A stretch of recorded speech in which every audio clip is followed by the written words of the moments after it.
How to remove watermark in NanoBanana.AI.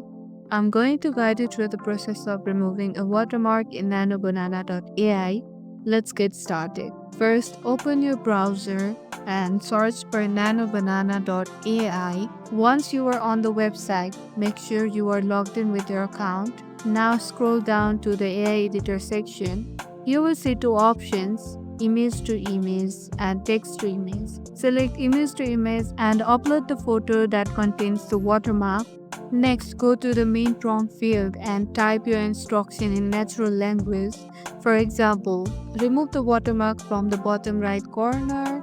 After entering the prompt, tap Generate Now button. NanoBanana.ai will process a request and generate an image without the watermark. Wait for a few minutes, and once it's done, you can download a watermark-free photo. And that's it. That's how you can easily remove a watermark in NanoBanana.ai. If you found this tutorial helpful, don't forget to give the video a thumbs up and subscribe to the channel for more quick tech tips. Thank you for watching.